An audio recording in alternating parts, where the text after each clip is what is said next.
हम डिस्कशन कर रहे हैं Uttarakhand PCS pre exam previous years questions paper first के क्वेश्चन नंबर 1। किसने सल्तनत काल में प्रचलित डाक व्यवस्था का विस्तृत विवरण दिया है?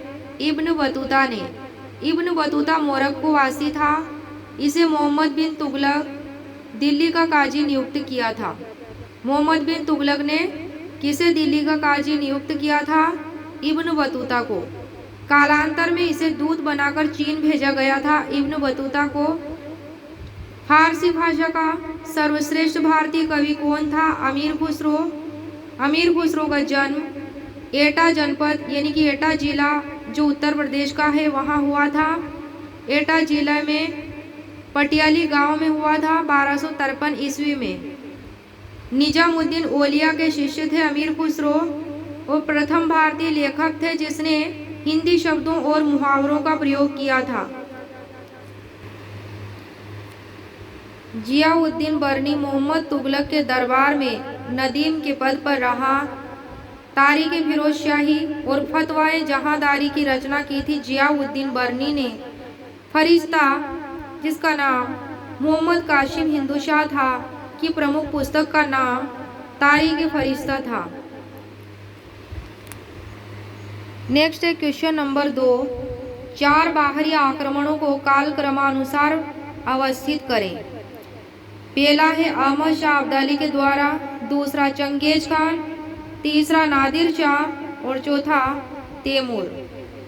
तो इसमें सही क्रम हो जाएगा सबसे पहले 2 चंगेज खान, 4 में है तैमूर, 3 में है नादिर शाह और 1 में है अहमद शाह अब्दाली।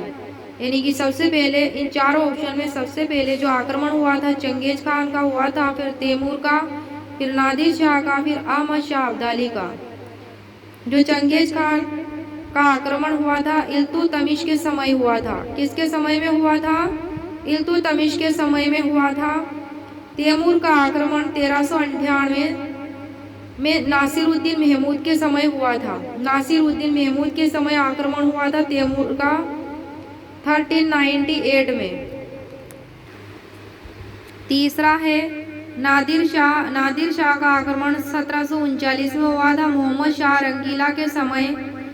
चौथा है अहमद शाह अब्दाली।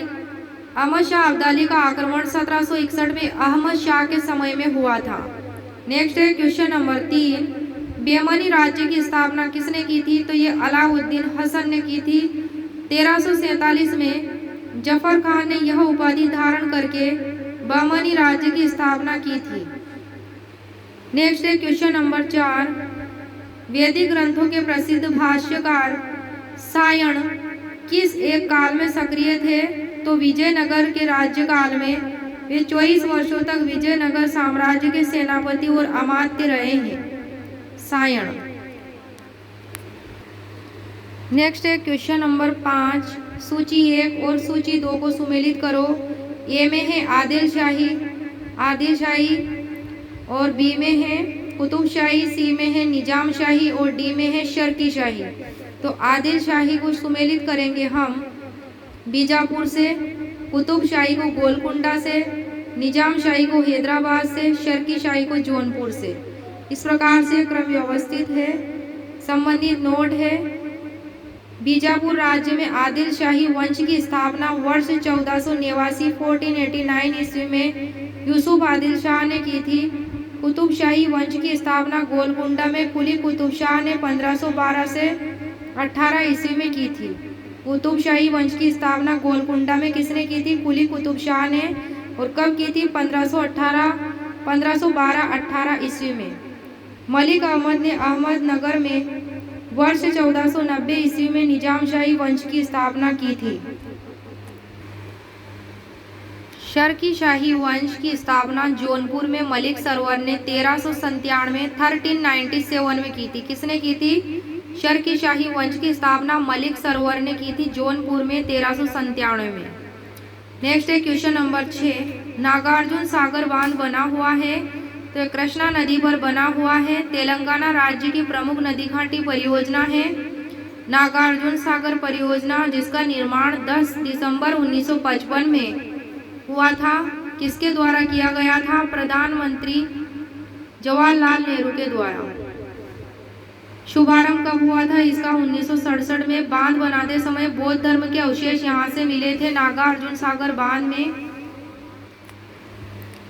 नेक्स्ट है क्वेश्चन नंबर 7, विश्व में पहला परमाणु बिजली घर कहाँ स्थापित किया गया था? तो ये रूस में स्थापित किया गया था 27 जून 1954 ईस्वी को।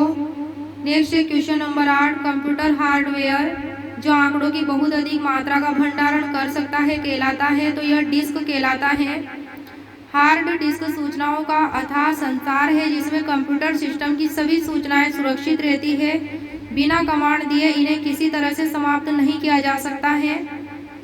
नेक्स्ट है क्वेश्चन नंबर 9, वह युक्ति जिसके द्वारा आंकड़ों को टेलीफोन के माध्यम से बाइनरी सिग्नलों की सहायता से भेजा जाता है वह कहलाता है? मोडेम कहलाता है। वे यंत्र जिनके द्वारा अनुरूप संकेतों को अंकीय संकेत या उसकी विपरीत कार्य पद्धति अपनाई जाती है उसे मोडेम, मॉड्यूलेटर, डीमॉड्यूलेटर कहते हैं। वे यंत्र जिनके द्वारा अनुरूप संकेतों को अंकीय संकेत या उसके विपरीत कार्य पद्धति अपनाई जाती है तो उसे मोडेम कहते हैं। रोबोट की नियंत्रण पद्धति में इस प्रकार के कंप्यूटर का बहुतायत से प्रयोग किया जाता है। मॉनिटर कंप्यूटर का विजुअल डिस्प्ले यूनिट है, इसकी स्क्रीन पर कंप्यूटर पर किए जा रहे कार्य प्रदर्शित होते हैं। माउस इलेक्ट्रोमैकेनिकल उपकरण है जो मॉनिटर की स्क्रीन में दर्शाए जाने वाले मेनू में प्रोग्राम विशेष के चयन के लिए पॉइंटर का कार्य करता है। नेक्स्ट है क्वेश्चन नंबर 10, किसी निश्चित क्षेत्र में प्राणियों की संख्या की सीमा जिसे पर्यावरण समर्थन कर सकता है कहलाती है? वहन क्षमता कहलाती है। किसी निश्चित क्षेत्र में प्राणियों की संख्या की सीमा जिसे पर्यावरण समर्थन कर सकता है वहन क्षमता कहलाती है। नेक्स्ट है क्वेश्चन नंबर 11, कौन सी गैस ग्लोबल वार्मिंग के लिए सबसे ज़्यादा जिम्मेदार होती है? तो यह CO2 कार्बन डाइऑक्साइड होती है। क्वेश्चन नंबर 12, इन्फ्लुएंजा रोग होता है तो यह विषाणु से होता है और यह एक संक्रामक रोग है। क्वेश्चन नंबर 13, एंजाइम एक है, क्या है यह एंजाइम? बायो उत्प्रेरक है। अणुजीवों किण्वों में संकीर्ण नाइट्रोजन युक्त पदार्थ जो किण्वन की क्रिया संपादित करती है एंजाइम्स कहलाते हैं।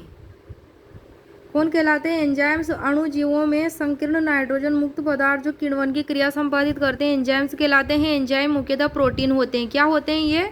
प्रोटीन होते हैं। ये जैव रासायनिक अभिक्रियाओं की दर को बढ़ा देते हैं। किसको बढ़ा देते हैं? जैव रासायनिक अभिक्रियाओं की दर को। नेक्स्ट है क्वेश्चन नंबर 14, सलीम अली राष्ट्रीय उद्यान स्थित है तो ये जम्मू कश्मीर में स्थित है और इसका नाम है दाचीग्राम राष्ट्रीय उद्यान। सलीम अली राष्ट्रीय उद्यान कहाँ स्थित है? जम्मू कश्मीर में। और यहाँ पर कौन सा राष्ट्रीय उद्यान स्थित है? दाचीग्राम राष्ट्रीय उद्यान भी जम्मू कश्मीर में स्थित है। दाचीग्राम राष्ट्रीय उद्यान सफ़ेद भालू के लिए प्रसिद्ध है। किसके लिए प्रसिद्ध है दाचीग्राम राष्ट्रीय उद्यान? सफ़ेद भालू के लिए। तो ये दोनों राष्ट्रीय उद्यान कहाँ स्थित है? जम्मू कश्मीर में। कौन कौन से? सलीम अली राष्ट्रीय उद्यान और दाचीग्राम राष्ट्रीय उद्यान। ग्रेट इंडियन बस्टर्ड अभयारण्य ये महाराष्ट्र में स्थित है। कहाँ पे स्थित है ग्रेट इंडियन बस्टर्ड अभयारण्य? महाराष्ट्र में। नेक्स्ट है क्वेश्चन नंबर 15, समाचार पत्र और उन्हें प्रारंभ करने वाला व्यक्ति। सूची 1 और सूची 2, शेड्यूल 1 और शेड्यूल 2। ए में है बॉम्बे क्रॉनिकल, बी में है कॉमनवेल्थ, सी में है लीडर और डी में है सर्च लाइट। तो बॉम्बे क्रॉनिकल जो है ये संबंधित है फिरोज शाह मेहता से, कॉमनवेल्थ एनी बेसेंट से, लीडर ये मदन मोहन मालवीय से संबंधित है, सर्च लाइट ये सच्चिदानंद सिन्हा से संबंधित है। नेक्स्ट है क्वेश्चन नंबर 16, भारत में स्वपोषित विकास का उद्देश्य सर्वप्रथम अपनाया था? तृतीय पंचवर्षीय योजना में अपनाया गया था स्वपोषित विकास का उद्देश्य सर्वप्रथम।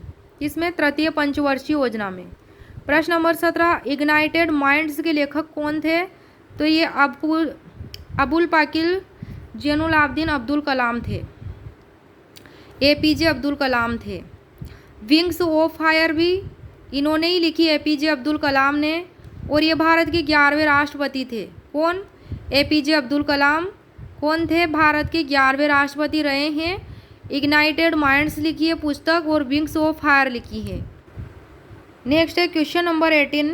शून्य अंश अक्षांश तथा शून्य अंश देशांतर अवलंबित है, तो ये कहाँ पे अवलंबित है? अटलांटिक महासागर में। शून्य अंश अक्षांश रेखा विषुवत रेखा पर है और शून्य अंश देशांतर रेखा प्रधान मध्याह्न रेखा पर है। शून्य अंश अक्षांश रेखा और शून्य अंश देशांतर रेखा का मिलन अफ्रीका के पश्चिमी भाग पर स्थित गिनी की खाड़ी में होता है। कहाँ पर होता है? गिनी की खाड़ी में। गिनी की खाड़ी अटलांटिक महासागर में स्थित है। अटलांटिक महासागर को अंध महासागर भी कहा जाता है। गिनी की खाड़ी को नल आइलैंड भी कहा जाता है। नेक्स्ट है क्वेश्चन नंबर 19। सबसे कम वेवलेंथ तरंग दैर्घ्य वाला प्रकाश होता है। सबसे कम वेवलेंथ वाला प्रकाश कौन सा होता है? तो यह बेगनी होता है, बेगनी, लेकिन इसकी आवृत्ति सबसे अधिक होती है। तरंग दैर्घ्य तो सबसे कम होता है और आवृत्ति सबसे अधिक होती है। बैंगनी रंग की नोट है। लाल रंग की तरंग दैर्घ्य सबसे ज़्यादा, आवृत्ति इसमें सबसे कम होती है। लाल रंग की तरंग दैर्घ्य कैसी होती है? सबसे ज़्यादा होती है और बैंगनी रंग की सबसे कम। और लाल रंग की आवृत्ति क्या होती है? सबसे कम, और बैंगनी रंग की आवृत्ति सबसे अधिक। ये दोनों विपरीत है। लाल रंग की आवृत्ति सबसे अधिक और बैंगनी रंग की आवृत्ति, लाल रंग की आवृत्ति सबसे कम और बैंगनी रंग की आवृत्ति सबसे अधिक होती है। और यहाँ पर लाल रंग की तरंग दैर्घ्य जो है वो सबसे ज़्यादा होती है और बैंगनी रंग की तरंग दैर्घ्य वेवलेंथ सबसे कम होती है। बैंगनी रंग की तरंग दैर्घ्य 4 × 10⁻⁵ सेंटीमीटर होती है। लाल रंग की तरंग दैर्घ्य 7.5 × 10⁻⁵ सेंटीमीटर होती है। नेक्स्ट है क्वेश्चन नंबर 20। एक स्वस्थ मनुष्य के शरीर का ताप होता है तो यह 37 डिग्री सेल्सियस होता है। भारत में डॉक्टरी थर्मामीटर का मापक्रम अब भी फ़ारेनहाइट स्केल है। एक स्वस्थ मनुष्य के शरीर का ताप 98.6 डिग्री फ़ारेनहाइट होता है, 98.6 डिग्री फ़ारेनहाइट। सेल्सियस स्केल पर 37 डिग्री सेंटीग्रेड होता है, 37 डिग्री सेंटीग्रेड सेल्सियस स्केल पर, और फ़ारेनहाइट पर 98.6 डिग्री फ़ारेनहाइट। ये क्या है? एक स्वस्थ मनुष्य के शरीर का ताप होता है।